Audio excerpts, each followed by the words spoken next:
This is it. This is definitely it.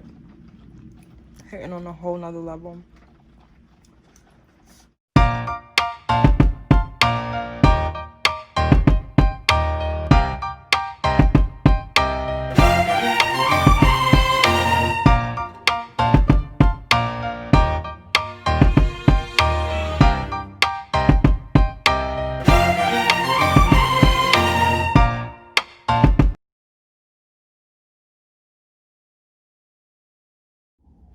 Hey everyone, welcome to Taste of Tip. This is our first official episode, and today we're going to be making lobster pizza. This recipe is very simple and easy to follow. Anybody can make this. Now let's begin. So here we have our flour, our water, salt, olive oil, and yeast. The first thing that we're going to do is combine the salt with the water, yeast, and olive oil. So just throw that right in there.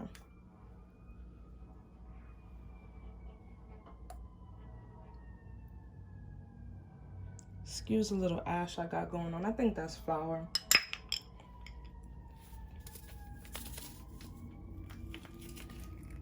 And what we're going to be doing, adding this first, is proofing the yeast to ensure that when it combines with our flour that we're going to, have our rise for our dough.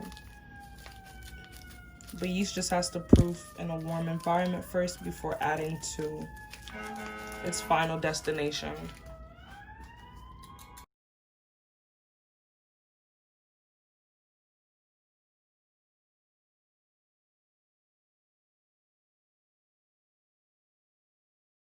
Okay, now that that's all mixed up, we're gonna let it rest for 5 minutes and then come back and add it to our flour. Our yeast has just finished proofing and we're gonna begin mixing our dough. And just do that by adding in our mixture and stirring it.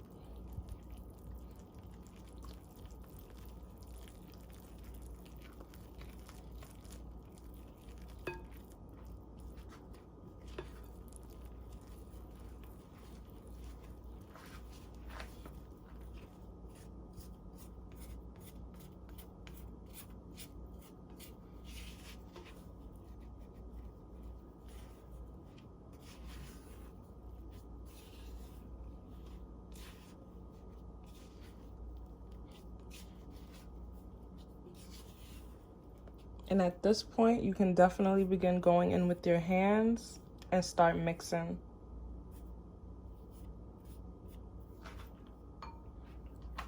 So it's really grabbing from the bottom and reinforcing with your wrist and the bottom of your palm.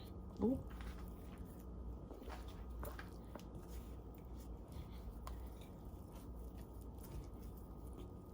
But it is very sticky. I forgot to let you guys know. Definitely dust your hand and keep a half cup of flour handy for this very reason, because you want to make sure that you're not sticking to everything. You can also, dust it with a little flour too to make this process a lot easier for yourself.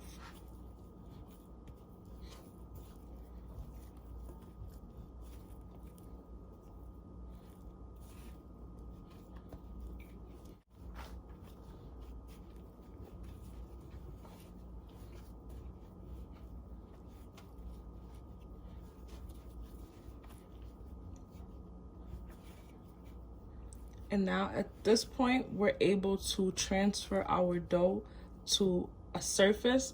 And in my case, I'm going to use a silicone mat because it's just very convenient for me and it works. So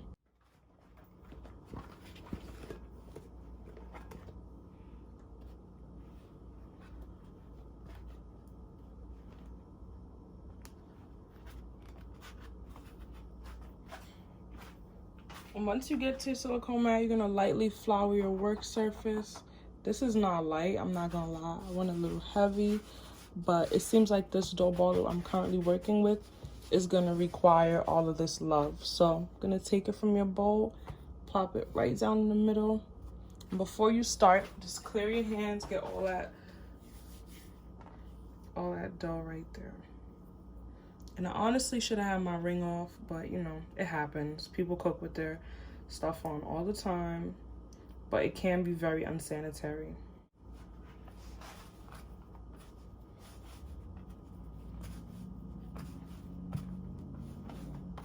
And you're gonna need this for about 5 to 7 minutes until a firm, non-sticky dough ball forms.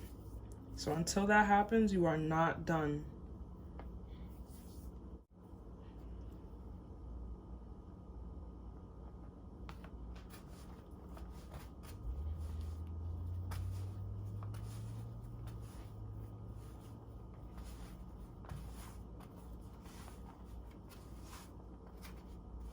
Roll it around, pick up that flour, and keep going.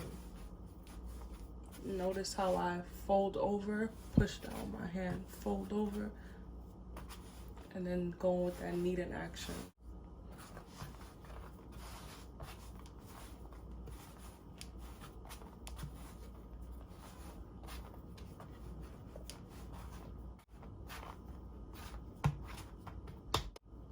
So at this point, we definitely have a beautiful round pizza ball that we are going to allow to rest. So now that our dough ball is looking nice and pretty, real round, we're going to transfer it back into the bowl we mixed it in. But first I'm going to go in with some extra virgin olive oil and like really get that baby looking real nice. Oops. You're just going to rub that around and grease it. Make sure all around it is nice and greased.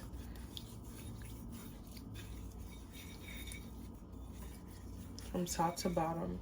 And then you're gonna put your dough ball in here and roll it around. Make sure it absorbs all of that olive oil. Okay. So now this is what it looks like. And the final step to proofing is covering it with your hot towel. And I just basically ran the hot water over the rag for a couple minutes. Make sure it got nice and hot. And then you're just gonna cover that like so. And leave it for an hour to rest. And that's it. Guys, we are back and it's been about an hour and a half. And I don't even have to move it for you to see that it has like quadrupled in size. But this is completely normal. Like this does happen when you put it onto the rag. It's gonna stick a little. No worries, just take it off. The excess that you're losing is nothing significant for you to be worried about, but this is completely normal. Flour our surface.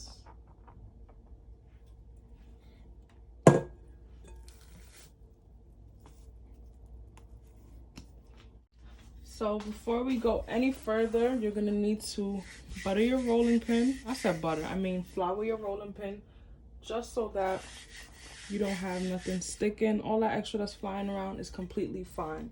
Keep in mind that you can always roll out a little bit and then turn. You don't want to keep rolling it out in the same position that you started off with.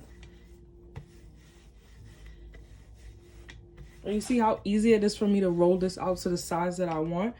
That lets me know that I did not overwork my dough, because when dough is too short, you have to do a series of rolling to stretch it out to the desired length. So being that this is very easy, I've kneaded this to the perfect, you know, perfect amount. Now you see how that end's a little thicker than that end. I'm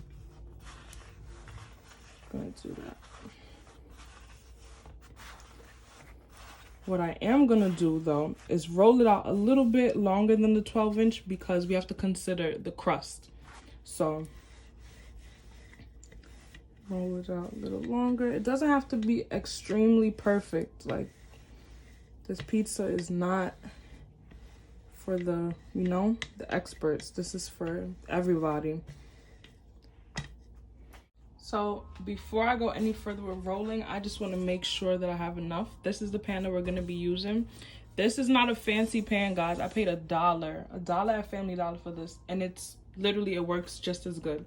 So I'm gonna roll it out just a little bit longer, or wider, should I say, just so that I could get all that crusty goodness that I'm looking for.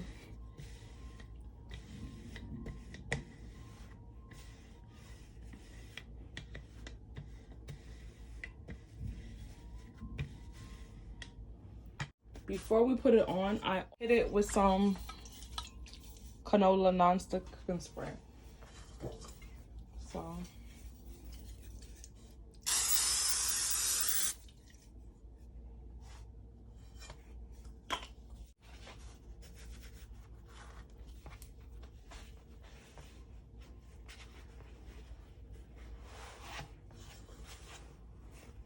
and lift it up and put it on the pizza pan just like this.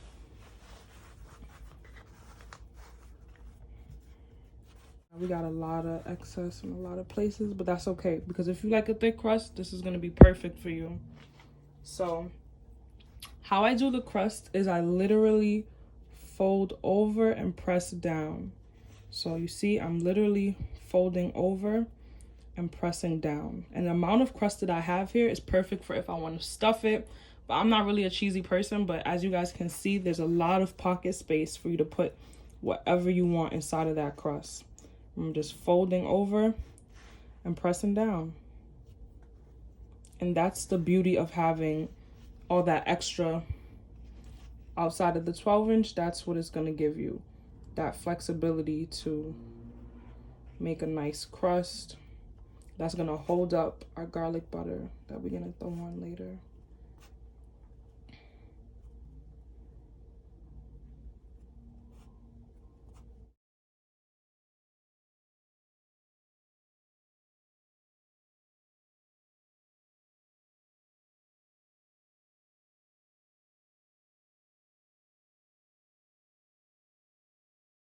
Begin assembling our pizza, and our first ingredient to add is our pizza sauce. In this bowl, I have some organic pizza sauce from Whole Foods. I'm not gonna lie, guys, I swear by this. Like, this is the best pizza sauce I've tried ever.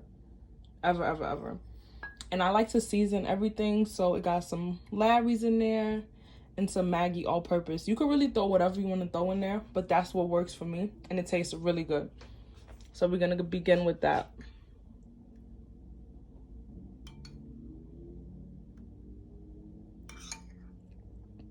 And there is no exact amount for this. It's all on preference. I do prefer to have, you know, a lot of tomato sauce on my pizza. So I'm gonna put a lot of tomato sauce on my pizza.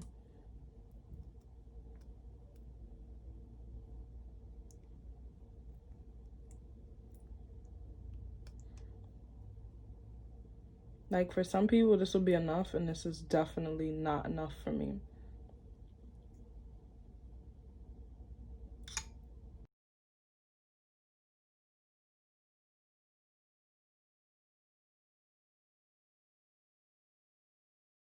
This step is specifically for people that like pepper, or making this for people that like pepper. So in this, I have a cup of, not a cup, but a little bit of Trinidad pepper sauce. And what I'm gonna do is literally sprinkle that throughout, just to give like little splashes of heat.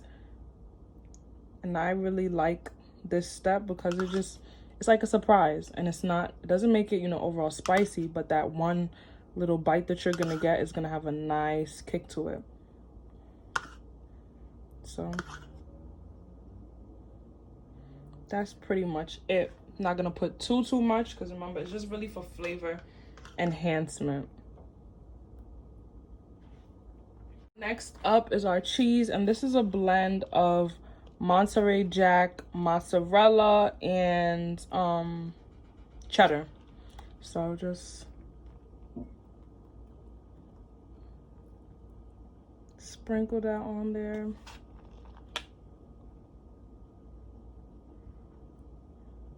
Next, we're gonna go in with our tomatoes, and I just sliced up like half of a plum tomato just to get some nice color going in there. Next, I'm gonna go in with our lobster. And this is 2 lobster tails, 2 6-ounce lobster tails that I chopped up. I'm definitely gonna attach a video to this so that you guys can see how I chopped them up. But all I did was season that with some seafood seasoning and some Old Bay seasoning and left it for like 30 minutes. So now I'm just gonna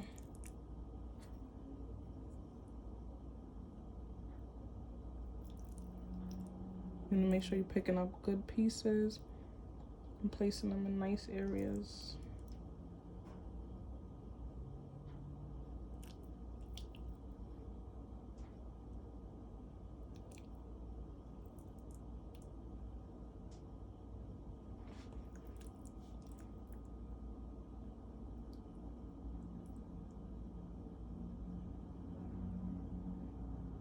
Now that we're done with that, gonna add our shallots. It looks like purple onions, but this is definitely shallots. There's a different flavor from shallots than you get from onions, so I really thought that would be cool to throw in there for that nice flavor variation. And this, I'm gonna just, you know, sprinkle over our pizza. Final ingredient is basil, and I cut these up in slithers.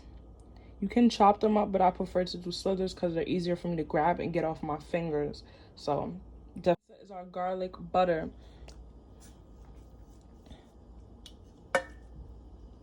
That's all you gotta do.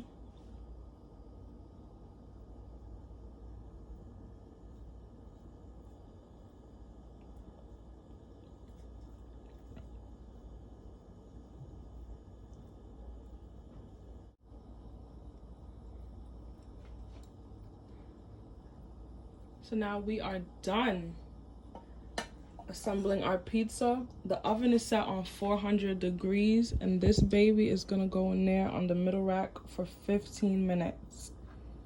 And in 15 minutes, this beautiful lobster pizza will be ready. Oven at the 20-minute mark.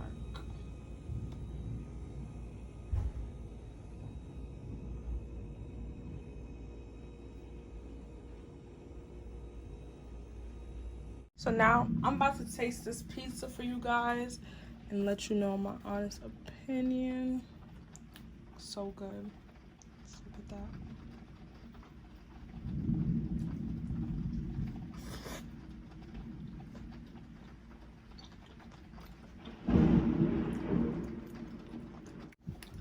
This is it. This is definitely it. Hitting on a whole nother level. Guys, I can't lie. It's amazing. Be sure to let me know how you like this video. If there's anything you'd like me to do differently, and anything that you want me to do in general in the comment section.